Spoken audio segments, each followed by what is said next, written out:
राज्यसभा सांसद ज्योतिरादित्य सिंधिया इंदौर और उज्जैन के दौरे पर हैं। सिंधिया के दौरे को लेकर कांग्रेस के नेताओं ने उन पर हमला बोला। कांग्रेस विधायक संजय शुक्ला ने सिंधिया की तारीफ करने के साथ ही तंज भी कसा है। शुक्ला ने कहा कि सिंधिया बड़े और शाही नेता हैं। सिंधिया जब कांग्रेस में थे तब वो उनके घर भी आते थे, इस बार भी उनके घर पर आते तो उनका स्वागत है। उन्होंने कहा कि कांग्रेस समुद्र है, किसी तरह का फर्क नहीं पड़ता कि कौन आता है और कौन जाता है। वहीं पूर्व मंत्री और विधायक जीतू पटवारी ने भी सिंधिया पर तंज कसा। उन्होंने कहा कि सड़कों पर उतरने वाले सिंधिया अतिथि शिक्षकों को लेकर अब चुप क्यों हैं। साथ ही सिंधिया के बड़े नेताओं से मुलाकात पर सियासी मजबूरी बताते हुए कटाक्ष भी किया।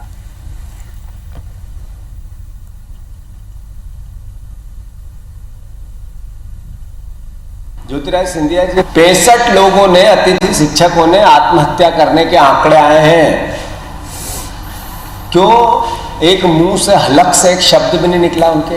5 मंत्री हटाने पड़ेंगे, अवैध बना दिए तुम अपने पॉलिटिकल मैनेजमेंट के लिए। तो मेरे मंत्री नहीं हटे, मेरे मंत्री नहीं हटे, मेरे मंत्री नहीं, इसके दर उसके दर उसके दर दर भटक रहे हैं। सम्मान का विषय है भाई। आदरणीय राजीव गांधी, संजय गांधी जी के खास दोस्त हुआ करते थे माधवराव सिंधिया जी, उनके बेटे। उन्होंने आज कांग्रेस छोड़ी है। आना जाना दुनिया में चलता रहता। संस्था कभी भी, कोई सी भी भारतीय जनता पार्टी हो कांग्रेस, संस्था कभी नहीं जाती है, जीवित रहती है। राजशाही परिवार से हैं, वो ग्वालियर के महाराजा रहे हुए हैं।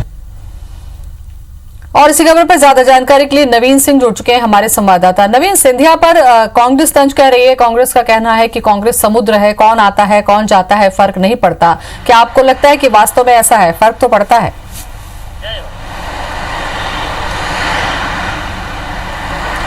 देखिए, इसके पहले भी मध्य प्रदेश के कांग्रेस प्रभारी मुकुल वासनिक कह चुके हैं कि ज्योतिरादित्य सिंधिया के जाने से मध्य प्रदेश की कांग्रेस को कोई फर्क नहीं पड़ने वाला है। कांग्रेस के पास तमाम लीडर्स हैं, चाहे किसी भी कोने की अगर बात कर ली जाए तो ज्योतिरादित्य सिंधिया के जाने से मध्य प्रदेश में जो 27 उपचुनाव प्रस्तावित हैं उसमें कोई फर्क नहीं पड़ने वाला है।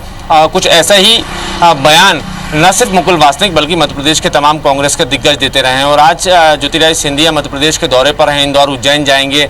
इस बीच में सियासत भी जोरों से हो रही है। जीतू पटवारी जो मध्य प्रदेश कांग्रेस के कार्यकारी अध्यक्ष हैं, पूर्व मंत्री हैं, उन्होंने भी जमकर हमला बोला है ज्योतिरादित्य सिंधिया पर। उन्होंने कहा है कि सिंधिया सड़कों पर उतरने की धमकी देने वाले मध्य प्रदेश कांग्रेस की सरकार को ज्योतिरादित्य सिंधिया ने धमकी दी थी कि अगर अतिथि विद्वानों की मांगे पूरी नहीं हुई तो सड़कों पर उतरेंगे। और ये धमकी देने वाले ज्योतिरादित्य सिंधिया कहाँ हैं जब मध्य प्रदेश में 65 अतिथि विद्वानों ने खुदकुशी कर ली है। जीतू पटवारी ने एक आंकड़ा भी दिया कि न सिर्फ 65 अतिथि विद्वानों ने बेरोजगार होने की वजह से खुदकुशी की है, बल्कि 28 नौजवानों ने भी खुदकुशी की है जिनके पास रोजगार नहीं था। तो ऐसे में मध्य प्रदेश भारतीय जनता पार्टी के नेता ज्योतिरादित्य सिंधिया अपनी ही सरकार के खिलाफ क्यों नहीं सड़कों पर उतरते, ये सवाल जीतू पटवारी ने खड़े किए हैं। और साथ में ये भी जीतू पटवारी ने कहा कि जिस समय अतिथि विद्वानों की मांग मध्य प्रदेश में चल रही थी, हिंदुस्तान का अकेला ऐसा वो धरना रहा जो लगातार 4 महीनों तक चलता रहा, शिक्षा विभाग से जुड़ा हुआ। तो जीतू पटवारी उस वक्त उच्च शिक्षा मंत्री थे। उन्होंने कहा कि कुछ खामियां थी, लेकिन उन्होंने कोशिश की थी कि उनकी मांगें पूरी हो जाएं। और इस सिलसिले में काफ़ी हद तक आगे बढ़ चुके थे, लेकिन उनकी सरकार को गिरा दिया गया मध्य प्रदेश में और इस वजह से वो उनकी मांगें पूरी नहीं कर पाए। लेकिन उन्होंने एक बार फिर ये आश्वस्त किया है कि 27 सीटों पर जब उपचुनाव होंगे कांग्रेस पार्टी 27 की 27 सीटें जीतकर सत्ता में वापसी करेगी और अतिथि विद्वानों की मांगें पूरी करेगी। संजय शुक्ला जो कांग्रेस के विधायक हैं, इंदौर से, सुरेश पचौरी खेमे से आते हैं, उन्होंने ये जरूर बयान दे दिया कि सिंधिया शाही और बड़े नेता हैं, उनके घर आते जाते रहे हैं।